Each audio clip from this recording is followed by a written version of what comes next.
Let's extend a warm welcome to him. Karibu sana Mheshimiwa.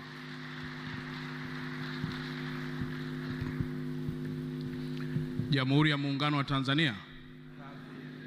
Kazi na utu. Makusudi. Kuendesha pikipiki bila helmet. Kukatisha kwenye taa bila utaratibu. Makusudi. Asante sana. Hawa ni vijana wa Mheshimiwa Mpogolo, Mheshimiwa Rais. Mheshimiwa Rais,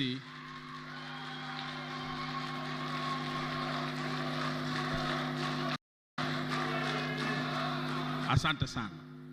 Mheshimiwa Rais, kuna kundi halijatambulishwa, naomba nitumie nafasi hii kuwatambulisha kamati ya usalama ya mkoa wa Dar es Salaam.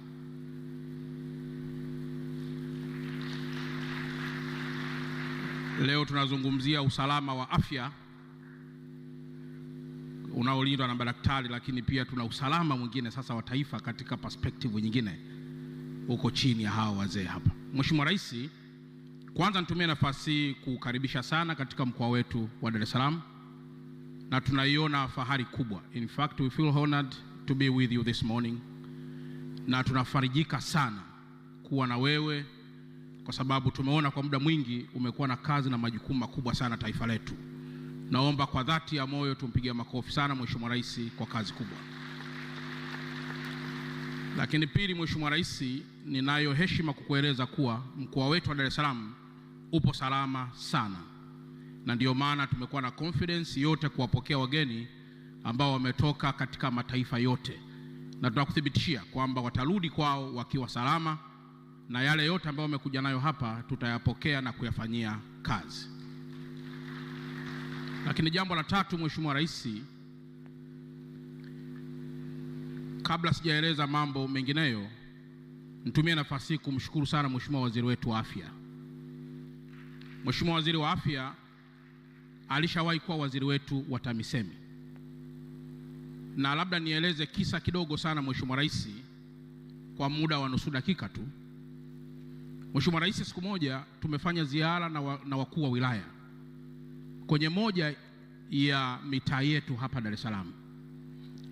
Wale wananchi walikuwa na kilio kikubwa sana cha barabara pamoja na ukosefu wa kituo cha afya au zahanati. Mheshimiwa Rais, walitokea kina mama ambao walivaa nguo kudhihirisha kwamba wao ni wajawazito, na wakimaanisha kwamba kutokana na ubovu wa barabara na kukosekana kwa kituo cha afya wako hatarini kuweza kujifungua pasipo hata wao kutarajia. Mheshimiwa Rais, walipiga kelele sana, na kwa kweli tungelikuwa tuko kawaida wangeweza hata kutupiga, lakini kilio chao wakasema achana barabara, tunaomba kituo cha afya. Mheshimiwa Rais, ilibidi nimpigie simu Mheshimiwa Mchengerwa. Wakati huo akatoa maelekezo kwamba Mheshimiwa Rais ameelekeza nilete fedha katika kituo cha afya Saranga pale Ubungo. Mheshimiwa Rais, baada ya kuwapelekea fedha, wananchi walipiga makofi wakafarijika sana kwa upendo wako mkubwa, na ambao naomba ninyi wote pia tumpigie tena makofi na Mheshimiwa Rais kwa upendo huo. Lakini Mheshimiwa Rais, message yangu kubwa ambayo nilieleza kwao, niliwaeleza maneno yafuatayo kwamba tunaweza tukalalamika sana sisi watu wa Dar es Salaam, na pengine malalamiko yetu akawa sawasawa na mwananchi wa Kigoma, wa Rukwa au Katavi, lakini ukweli usiopingika kwamba sisi Dar es Salaam unaweza kulalamika hauna kituo cha afya, lakini kilomita 5 tu kukaa kuna hospitali kubwa na madaktari bingwa. Unaweza kulalamika kwamba hauna kituo cha afya, lakini kilomita 10 tu kukaa tayari kuna hospitali kubwa na madaktari bingwa na vifaa vya kisasa. Na nikawaambia ni vizuri tukajilinganisha na wenzetu wa mikoa mingine kabla hatujapaza sauti ya malalamiko haya makubwa. Mheshimiwa Rais, nihitimishe kauli hii kwa yafuatayo. Moja, tunakuthibitishia kwamba Dar es Salaam umefanya kazi kubwa sana kwenye sekta afya. Moja, kuwa na majengo makubwa na ya kisasa. Mbili, kuwa na human resource ambayo iko well trained. Lakini tatu, kuwa na facility hizi za kiafya ambazo mahali popote katika mkoa wetu unaweza usizione kirahisi. Na katika hili naomba ndugu zangu wa Dar es Salaam tumpige tena makofi mengi sana Mheshimiwa Rais kwa kazi hiyo kubwa.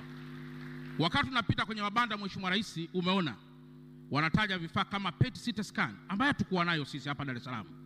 Lakini leo Watanzania wanapata huduma hiyo kutokana na kifaa hicho kikubwa kilichofungwa kwa zaidi ya bilioni 18. Kwa hiyo tunaweza tukalalamika sana, lakini kwa Dar es Salaam itoshe kusema tuna appreciate sana kazi zote ambazo umezifanya, na tutaendelea kueleza Watanzania kuhusu madhubuti na uhodari mkubwa wa uongozi wako katika sekta afya. Baada ya kusema hayo, Mheshimiwa Rais, nakushukuru sana na asanteni sana kwa kunisikiliza.